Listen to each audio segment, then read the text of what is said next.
Alors, curieusement, je n'ai jamais pensé au donneur avant la greffe. J'étais vraiment dans un état plutôt pitoyable, sous oxygène 24h/24. Donc, je voyais pas le bout. Pour moi, j'allais mourir ou voilà. Moi, ce que je voyais dans la greffe, c'était le fait de pouvoir respirer de nouveau. À l'hôpital, ils m'avaient expliqué la greffe, tous les problèmes que je pouvais avoir, les effets secondaires, que peut-être j'aurais toujours de l'oxygène, enfin tout ce qu'ils pouvaient m'expliquer. Mais normalement, je devais respirer sans oxygène. Donc pour moi, c'était ça, c'était vivre. Et je suis tombée sur un médecin qui m'a dit une phrase qui m'est toujours restée. Il m'a dit, moi, je veux juste que vous me prouviez que vous voulez vivre et pas que vous ayez peur de mourir. Bon, de toute manière, je savais que la greffe, c'était la seule solution. Être positive, pas avoir peur, parce que c'est pas bon non plus. Il fallait que d'accord, j'étais d'accord de toute manière, parce que j'avais pas d'autre choix. Hein, donc, bon, j'ai toujours eu mon mari avec moi. Je l'ai annoncé à ma famille, à mes sœurs. Bon, ça a un peu affolé mes sœurs. Forcément, tout le monde a bien accepté de toute manière. Tout le monde était autour de moi. Mes sœurs savaient qu'il fallait que je le fasse. Mon mari a toujours été là, parce que c'est vrai que les derniers temps, il faisait tout à la maison, parce que je pouvais plus rien faire, c'était impossible. Je pouvais même pas aller au bout de la rue, parce que je devenais toute bleue, les lèvres, je n'arrivais plus à respirer.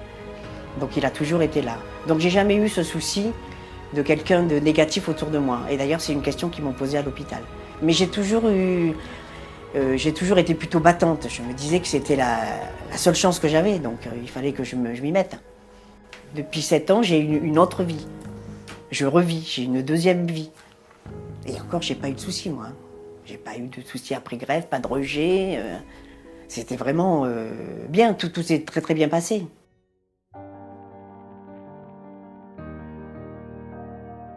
Ça me touche plus, je regarde des émissions, j'aime bien regarder des reportages, mais je ne fais pas partie de l'association. J'arriverai à en parler à des gens, essayer de leur dire que c'est important, qu'il faut le faire. Bon, après, chacun fait avec ses sentiments et son ressenti, hein, mais une fois qu'on est mort, on devrait se dire qu'on est mort. Donc ça ne change pas grand-chose. À part sauver des gens, voilà, c'est ça. Non, puis c'est vraiment important de donner, parce qu'on sauve quand même beaucoup de vies. Et puis chaque année, on entend qu'il y a des tas de gens qui n'ont pas pu être sauvés parce qu'il n'y avait pas les organes. Je pense que les gens font avec leur idée. Ceux qui sont contre, ben, il faut qu'ils s'inscrivent sur le registre de refus. Mais après, les autres, il faut qu'ils se disent qu'ils sauvent des vies. Si on demande encore à la famille, parce que quand on a un enfant, même si c'est un mari, un frère, je reconnais que les gens qui sont dans la peine, ils sont pas en vie. Je me mets à leur place, c'est difficile, ils ont perdu un fils ou un frère, un mari, il ne faut pas les embêter avec ça. Si tout le monde pouvait être donneur potentiel, il faudrait les sensibiliser à ça en disant que les poumons ça sauve quelqu'un, le cœur pareil, la peau ça peut sauver quelqu'un. Mais il faut que les gens se sensibilisent à ça. Je pense qu'il faut, enfin moi je sais que quand je faisais mes examens, elle m'avait demandé si je voulais rencontrer une greffée. Donc je suis allée la voir parce qu'elle était venue pour un petit souci, donc à l'hôpital, donc je suis allée la voir. Et je lui ai posé les questions, je lui ai demandé. Donc c'est plus facile quand on parle à quelqu'un ou qui a été greffé ou qui va être greffé.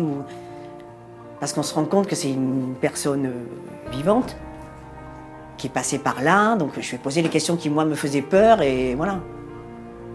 Donc c'est plus parlant quand on voit les gens, je trouve.